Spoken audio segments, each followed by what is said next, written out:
So in the second part here, I want to compare the halves, looking at the combined output of the four halves we had for 2024 versus the four we've got this year, with obviously SJ being there in 2024 and this year Tanner Boyd taking his space. So I wanted to give you guys a look at how those combined foursomes look. 181 less games, SJ 250. Frustrated me at times throughout his career, but shit, just the way he delivered in that final Sharks game showed me how much I'm going to miss that guy. Oh, God, if he could have delivered that form, if he hadn't had the injury throughout 2024, what could have been? But c'est la vie. I wish him all the best for his post footy career. And like I said, I'm excited to see what Webby can do with Tanner Boyd. So, significant drop in experience there, guys. Again, comparing the starts in 2024 and the number of minutes played, SJ with just 16 games and an average of 79 minutes. Tanner just 9 starts in 2024 and an average of 72 minutes. I think Tanner's been a bit of a victim of two generations of coaches at the Titans not being able to settle on a halves combination. They seem to change every week. What I will say about 2024 is when he did play, he played six outside Kieran Foran, who pretty much got all of the ball. So it's hard to really judge what he would be doing if he was playing seven, if he was receiving the majority of the ball in 2025, but this will tell a bit of a story. Key fundamental stats for a half is running meters and kicking meters. As you can see, one that really surprised me here, and I had to double check, is SJ only running for an average of 28 meters a game. In a game where he's on form, he'll run for over 100 meters. So it just shows you how much that leg was hindering him. I didn't have a chance to look at the stat, but I would imagine that SJ was averaging around 85 meters in 2023 when he was running freely. Tamaiti Martin and Luke Metcalf, both with similar running meters there, which kind of reflects the role they played when they were playing outside SJ. Interesting, they never played together as a combo last year at all. With CHT, you've got to bear in mind with his numbers, he played a couple of games where he only come on for about 5 minutes off the bench as a hooker or as a 13 and the like, so that impacted his average numbers and his average kicking as well. But kicking is a stat that really stands out for me. SJ 465 average kicking meters. I think he was up around 600 in 2023 versus Tamaiti Martin, who played those few games at seven where he was the main kicker, playing alongside a guy like CNK who didn't kick at all, but still only 161 meters. He does worry me. A lot of the balls come off the side of the foot. His short kicking game is pretty tidy, but anything from around, kicking from in his own half really scares me a lot. Luke Metcalf didn't do a lot of kicking. Again, he always played with SJ, who kicks 99% of the ball. But from what I saw of him, like if you go back to that preseason game against the Tigers in 2023, where he played the role of a seven and did the predominant amount of kicking, I think he's got the repertoire to do it. He's probably better than people realize, but he's definitely not SJ at this stage. CHT did a lot of kicking when he was combining with Tamaiti Martin. Serviceable, but his bombs just aren't quite high enough. The depth of his kicking isn't quite long enough. Short kicking game's pretty good, but I don't think you want him to be your go-to kicker for 2025. So I feel like he's still going to be playing that sort of bench role or coming in as injury cover. So it really comes down to me for the combination between Luke Metcalf, Tamaiti Martin, and Tanner Boyd. And looking at this stat, Tanner Boyd's standout skill is his kicking. He's got a really big spiral bomb. He's got a pretty deep kick. He's not Burton like, but he's definitely got a bigger kick than the other three. I think he will start with either Tamaiti Martin or Luke Metcalf purely because of that kicking game. I could be wrong. Maybe they trust Metcalf's kicking game more than I think, but I think he does get that seven role purely because of his kicking ability at this stage. These are the kind of attacking stats I wanted you to also think about is how many times these halves got the ball during a game, their try assists and their line break assists. I couldn't get the stats for the receipts for SJ because his stats are no longer on the NRL website. I had to go to a couple of other places to find his stats.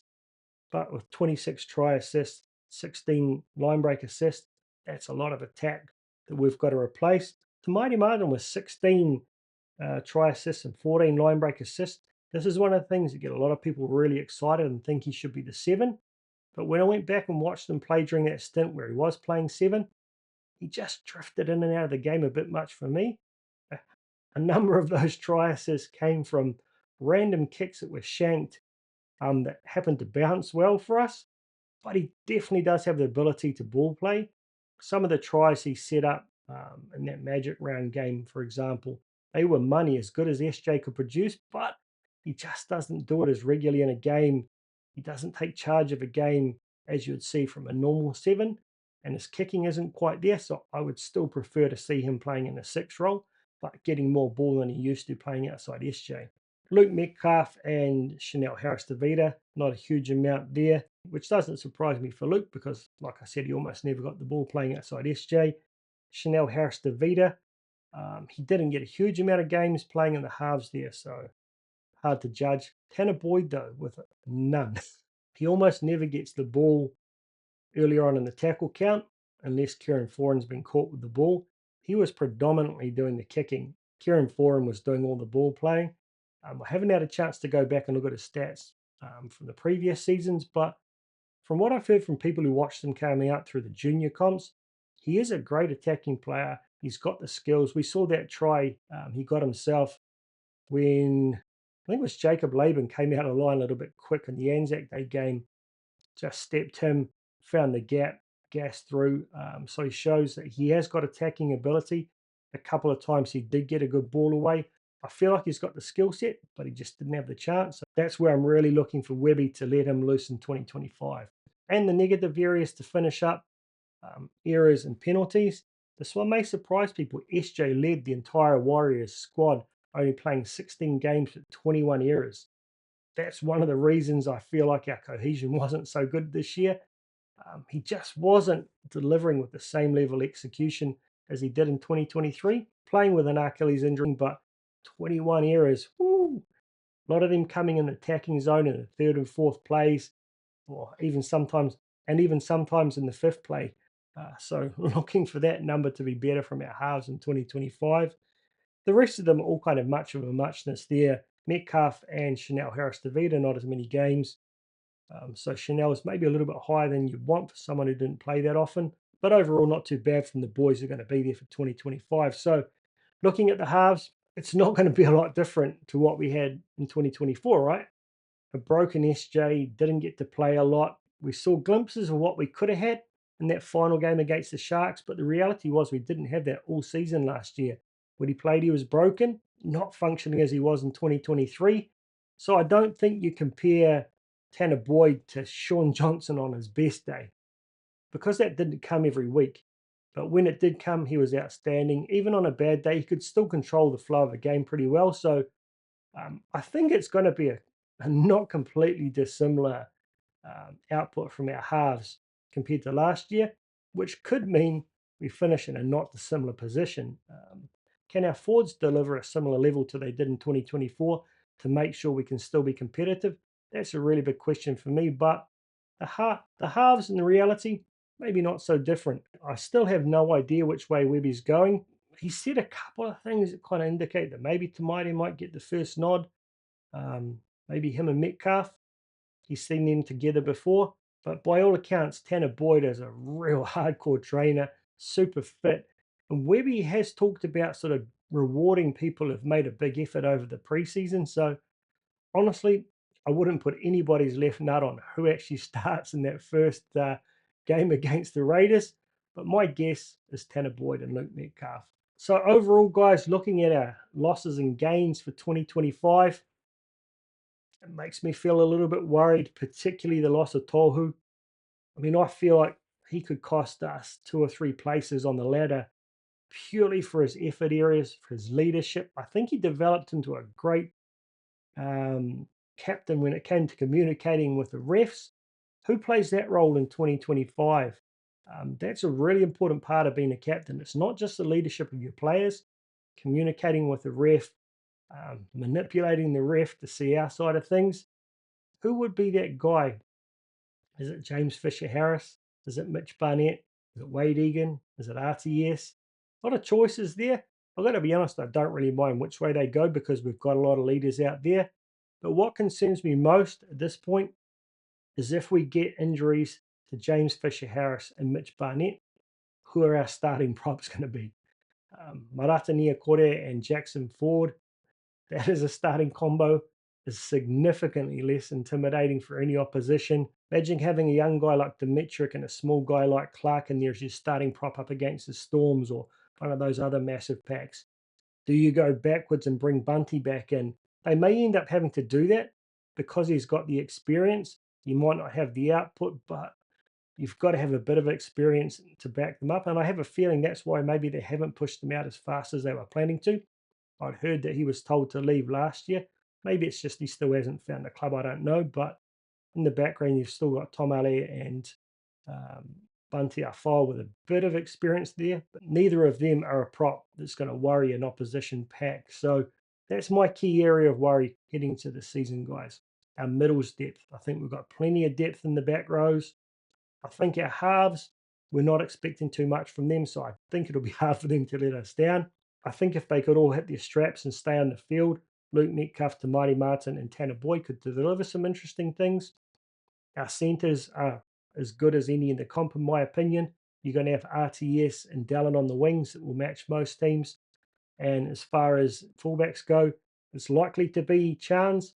We know his output, we know his effort areas. If something happens with him, you've got RTS and Tane there. So overall, I think our depth is really, really good, except our starting props. That's my biggest area of concern. Let me know what you think, guys. I think in reflection after losing Tohu, best case scenario, we sneak into the 8, but I really want us to be competitive and fighting for that 8. Who knows? Our halves could go nuts, but I doubt it.